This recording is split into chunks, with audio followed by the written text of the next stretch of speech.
आपको याद होगा कि साउथ अफ्रीका में G20 होने से पहले मैंने एक वीडियो में कहा था कि इसके गिरने का चांस है। ये गिरेगा। मैंने बताया था कि यूएस G20 का बॉयकॉट क्यों कर रहा है। G20 में 19 देश हैं।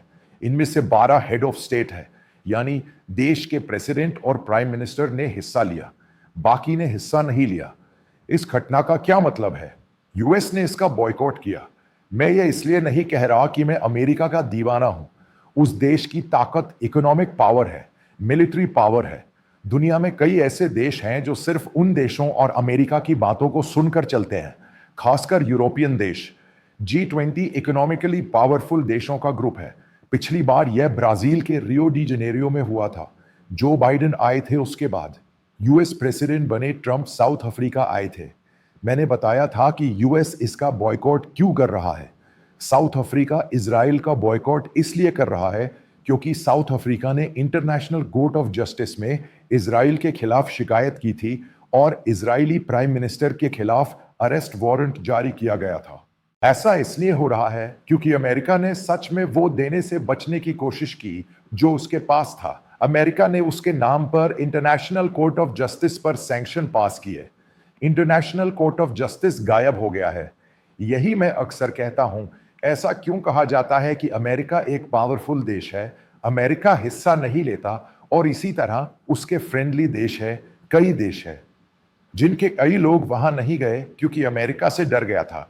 फिर फ्रांस, यूरोपियन यूनियन के कुछ देशों ने हिस्सा लिया और अमेरिका ने उसे डिप्लोमेटिकली मना लिया और फिर वो चला गया, यानी उसके अंदर कोई फैसला लिए बिना। वो बस एक रूटीन सेरेमनी थी और कुछ लोगों ने फैसला नहीं लिया क्योंकि यूएस से बॉयकॉट पूरा हो गया था।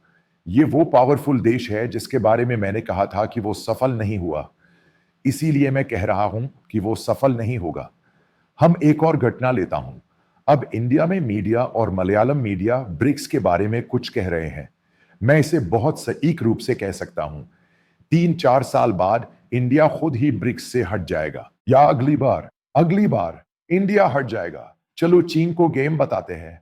ब्रिक्स चीन को बैंक में पाकिस्तान को परमानेंट मेंबर के तौर पर लाना चाहिए। पाकिस्तान एक चाइनीज गेम है। यह सुनना ही काफी है क्योंकि चीन ने ब्रिक्स बैंक में 40 बिलियन इन्वेस्ट किए हैं। बाकी 18 बिलियन इंडिया और रूस ने इन्वेस्ट किए हैं। बाकी बिलियन सिर्फ चीन का है। चीन ही इसका इकोनॉमिक पेमेंट करता है। फिर ब्रिक्स करेंसी लाने की घटना, वह एक और घटना है जो ट्रंप को पसंद नहीं है। फिर आप धीरे धीरे इंडिया को बदल देंगे। ये ब्रिक्स घटना उस टैरिफ के बाहर बातचीत कर रही है जिस पर इंडिया के साथ बातचीत हो रही है। मैं पता लगा पाया, ये अमेरिकन लाइन पर जा रहा है जो इंडिया कह रहा है। यानी अब आप एशियाई देश मलेशिया में घूम रहे हैं। मलेशिया के प्राइम मिनिस्टर को वहां आने के लिए बुला रहे हैं और वे हर उस फोरम को खत्म कर देंगे जहां अमेरिका नहीं होगा।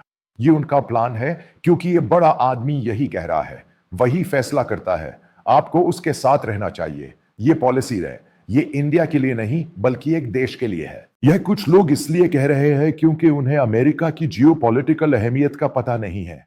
सबसे जरूरी बात यह समझना है कि सबसे पहले, क्या आपको पता है कि G20 के लिए दिल्ली, इंडिया में कितने ग्लोबल जर्नलिस्ट आए थे? 2 महीने पहले ग्लोबल रिपोर्टिंग की वजह से यहां के सभी होटल बुक हो गए थे।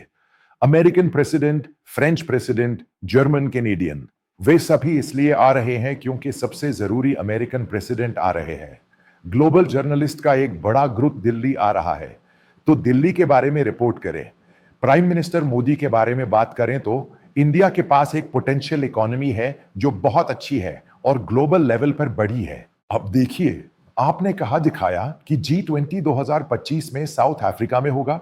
मीडिया ने जो छोटे छोटे हिस्से रिपोर्ट किए, उन्हें पूरी तरह से इग्नोर कर दिया गया क्योंकि वे इंपॉर्टेंट नहीं थे। यही वजह है कि इसमें मेन गेम अमेरिका का है जो इसे सब कंट्रोल करता है। अमेरिका में यह इंपॉर्टेंट नहीं है। यही मैंने कहा था। इंडियन प्राइम मिनिस्टर मोदी को ट्रंप के साथ अपने रिश्ते से सबसे बड़ा फायदा क्या मिला? वह है ट्रंप के साथ रिश्ता। जब ट्रंप पहली बार आए थे तो इंडियन प्राइम मिनिस्टर को कहां इनवाइट किया गया था और स्पेशल चीफ इनवाइटी के तौर G7 G5 पर बुलाया गया था और सभी विदेशी देशों में इंडिया को हाईलाइट किया गया था क्योंकि चीन को कंट्रोल करना यही उनके बीच का इशू है। अचानक नीचे गिर गए। मेरे हिसाब से मोदी खुद बहुत डिप्रेस्ड होंगे। मोदी कहा थे इंडियन प्राइम मिनिस्टर आज कहां खड़े हैं? कोई नहीं जानता कि ट्रंप क्या कह रहे हैं, क्योंकि वह अमेरिकन प्रेसिडेंट के साथ स्टेज शेयर करने से डरते हैं। आप देख सकते हैं कि ओवल ऑफिस में जेलेंस्की को खत्म करने के बाद भी भारतीय प्रधानमंत्री अमेरिका जाने से कैसे डर रहे हैं। जब भी उनका मुंह खुलता है, जो मन करता है वही कहते हैं। यही उनका स्वभाव है, यही वे कहते हैं। उन्हें ट्रंप से निपटने के लिए एक खास तरीका अपनाना चाहिए। एक तो भारत सरकार ने एक बात तय कर ली है, ट्रंप अब जो भी कहे चुप रहे। अगर बोलेंगे तो कहां तक बोलेंगे, बात फिर बढ़ेगी। और तो और ट्रंप हर जगह इसका जवाब देते रहते हैं। ट्रंप ने कई ग्लोबल प्लेटफॉर्म पर भारत को कितनी शर्मिंदगी दिलाई है। रिश्ते पहले जैसे है या नहीं, समझने वाली जरूरी बात यह है कि ट्रंप ने कितनी शर्मिंदगी और बेइज्जती की है। वही ट्रंप कभी कहते हैं कि मोदी हैंडसम और स्मार्ट है, लेकिन यह घटना है, यह अमेरिका की ताकत है। आपको समझना चाहिए कि इमैनुअल मैक्रों का ट्रंप से रिश्ता है। जब इमैनुअल मैक्रों कभी इजराइल पर इल्जाम लगाते हैं, तो आपको ध्यान देना चाहिए कि ट्रंप उनके खिलाफ क्या कहते हैं। वह बिना मेजॉरिटी वाले प्रेसिडेंट है, वह किसी देश के हेड के बारे में क्या कहते हैं कौन सुनेगा। लेकिन इमैनुअल मैक्रों जानते हैं कि इस ट्रंप को कैसे हराना है, तो भी इस पर चुप मत रहो। ट्रंप क्या जवाब दे रहे हैं, किस बात का जवाब दे रहे हैं, इस पर चुप रहो। या न्यूयॉर्क के मेयर और ममदानी और ट्रंप के बीच क्या प्रॉब्लम थी, कम्युनिस्ट जिहाद क्या था, बस यही है। सरकार सीधी सादी थी और चीजों को संभालती थी, लेकिन यह नमस्ते ट्रंप, नमस्ते इंडिया, हाउडी मोदी, किड्डी मोदी के अलावा भारत सरकार क्या सीख रही है। ट्रंप के सामने कुछ नहीं चलता, वह जो चाहेगा कहेगा। उससे निपटने के लिए हमें यही सीखना होगा। वैसे भी भारत 6-7 महीने बाद ही सही रास्ते पर आया है। यानी जयशंकर को बहुत कुछ कहते हुए देखने के बाद या उन्हें चुप होते देखने के बाद वह बहुत चुप हो गया। अब और बातें। पहले हर हफ्ते 3 या 4 पश्चिमी देश, वह देश, ये देश, ये देश, ये देश, कुछ नहीं चाहिए। आखिर में सब कुछ पूरा हो गया। अमेरिका ने क्या कहा, सब मान लिया। आज ये क्या है, हमें ट्रंप से निपटना सीखना होगा। अमेरिका से कैसे निपट सकता है? अमेरिका जो देश चाहता है वह देश नहीं है। वे इसका इस्तेमाल करते हैं और फेंक देते हैं। अब इसका इस्तेमाल करने और फेंकने का समय है। मैं आपको एक दिन में अमेरिका दिखाऊंगा। मैंने बहुत सारा सोशल मीडिया सीखा है और यह प्लेटफॉर्म पूरी तरह से अमेरिकी है। अब हमने अमेरिकन टेक कंपनियों पर रेसिप्रोकल टैरिफ लगा दिए हैं। यहां के मीडिया ने केरल इंडिया से क्या बकवास कहलवाई, ये बेसिक बात है। वे इंडिया के खिलाफ बहुत कुछ कर सकते हैं। ग्लोबली इंडिया इंडियंस के खिलाफ कुछ भी कर सकता। सबसे पहले हमें अपनी लिमिटेशन समझनी चाहिए। हम भी ऐसा ही कर सकते हैं। वो जो चाहे कर सकता है। अगर यह पुरानी इंडिया है तो हम ये सब झेल सकते हैं, क्योंकि जैसा वे कहते हैं कोई डेवलपमेंट नहीं है। आज इंडिया उड़ रहा है। अगर एक कार जो बहुत तेज चल रही है और उसके 2 टायर निकाल दिए जाएं, तो वो कैसे बैठेगी? उस सिचुएशन में इंडिया हमारी डिप्लोमेटिक डिजास्टर है। इंडिया ने खुद को दिखा दिया है। यही शब्द इस्तेमाल किया गया है।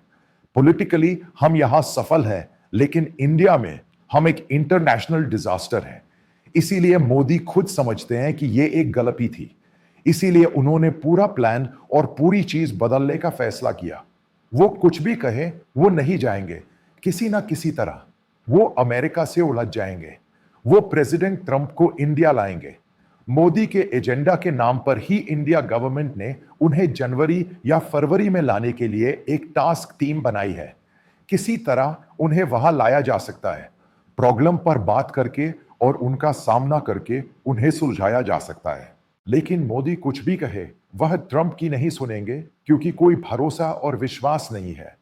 इसी तरह रशियन क्रूड के मामले में यूरोपियन देशों को कोई भरोसा और विश्वास नहीं है। इसे बेवजह लेने से इंडिया को क्या मिला? इसमें यही कहा गया है, रिलायंस को दूसरी कंपनियों के लिए फॉरेन करेंसी मिली। यह एक बड़ा फायदा है। इंडिया को इससे बड़ा नुकसान हुआ है। आप इसे कैसे भी कैलकुलेट करें, वैसे भी G20 के साथ, खासकर भारतीयों के साथ, ग्लोबल इकोनॉमी ने भी रफ्तार पकड़ी है, क्योंकि यूएस ने G20 का बॉयकॉट किया था। कोई एक तरफा एग्रीमेंट नहीं है, कोई आसान सॉल्यूशन नहीं है। भारत के prime minister UN general assembly को एड्रेस करने नहीं गए क्योंकि उन्हें डर था। कहने के लिए और कुछ नहीं है। वह ये नहीं कह सकते कि वह कुछ कह रहे हैं। मेरी एक उम्मीद है कि इंडिया तभी आगे बढ़ सकता है जब अमेरिका के साथ अलायंस ठीक से चले। वह यही कहते हैं, अभी रूस करेगा, चीन करेगा। दूसरे देश, ये रूस और चीन। रूस अगर हमारा यहाँ इन्वेस्टमेंट भी है तो हमें उससे फाइनेंशियली मदद मिलने का कोई डर नहीं है। हम चीन के पोटेंशियल दुश्मन हैं। कोई गेम चेंजर नहीं होना चाहिए। गेम चेंजर एक बड़ी घटना होती है। पिछले 5-6 महीनों में यह गेम चेंजर रहा है। पाकिस्तान को इसका पूरा फायदा मिला है। वह गेम फ्लॉप गेम है। उसने कोई प्रोग्रेस नहीं की। यह मोदी के राज के पिछले 5, 6 या 7 महीनों में देखा जा सकता है। भारत की वापसी मजबूती से होनी चाहिए या भारत के मौजूदा रास्ते पर, चाहे वह हमारा इन्वेस्टमेंट हो या इकोनॉमिक ग्रोथ, उसे पूरी तरह से वापस आना होगा। भारत उसके लिए तैयारी कर रहा है।